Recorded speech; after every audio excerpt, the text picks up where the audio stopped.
So I was curious, with all these alumni events that NASCAR started holding, how important is that just for like you and your fellow drivers to just get all together and reconnect and then talk about the old times and the rivalries? What a brilliant idea! I mean, they've done such a good job with this thing. I think this is our second year. I know it is that we've been here, and it's like double the turnout this year than it was last year, I think.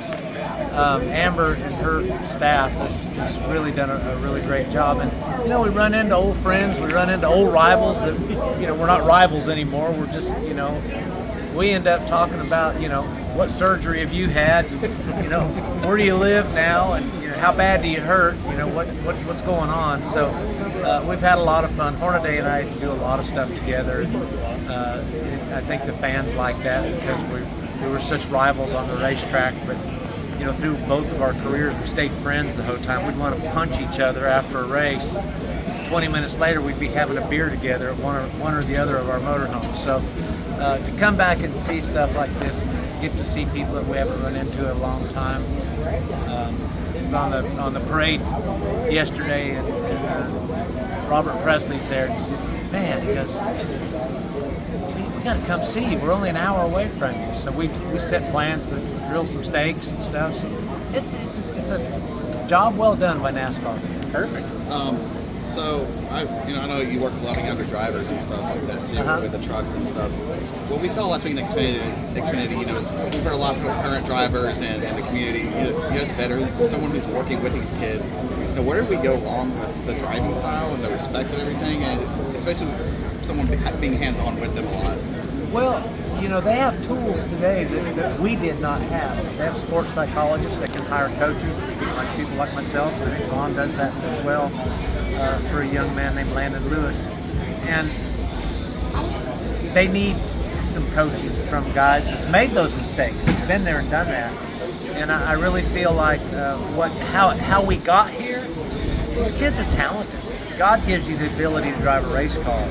The problem is they get in there because their father or their grandfather or somebody can afford to get them in a good top shelf ride, but they have no racecraft.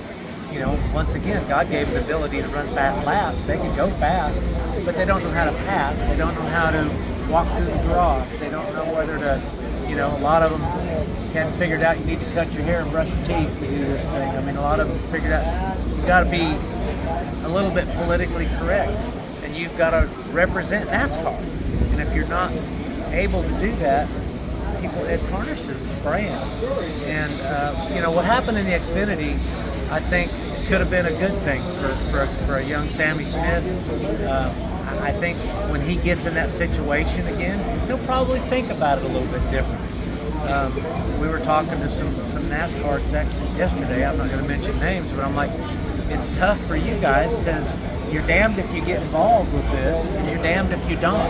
You can't just let this go. The truck series is the same way. Nobody can pass.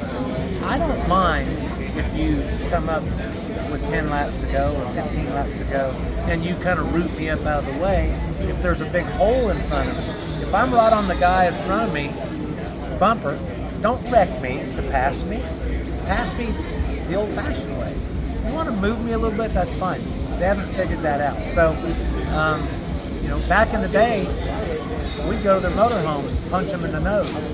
Nowadays you get a big fine for that. So, it's going to get better as we go because whether NASCAR wants to or not, they'll probably have to get involved and hand out some more big fines. They might have to park somebody once in a while. I feel like, if you have to set out for a race and watch somebody else drive your race car, man, that hurts. That hurts. That's a deep cut. So I think it's going to take care of itself. Mike, you've clocked a lot of laps around Darlington Raceway. How did you enjoy coming here to the Lady in Black? I love this place. And I was telling this story yesterday. We used to come here and test, and I'd be the fastest one here. We'd qualify up front. We'd haul ass for about 10 or 15 laps. The next thing you know, we're almost ready to get lapped. I'm like, what happened here? And we were up front. And I would just overdrive this racetrack like most people do. And I just finally figured it out toward the end of my career. And I went to, I was in the 4 car, and passing for second place and the motor blew up. So I'm like, okay, what else can happen at Darlington? But I truly love this place. I love this style of driving that you have to be here. I used to, watch everybody ride the top all the way around. And Mark Martin, he'd go over there in the Xfinity car, or Busch car back then, and drive it right on the bottom coming off the corner. So I'm like, okay, there is a bottom to this racetrack. So it's a fun place to race.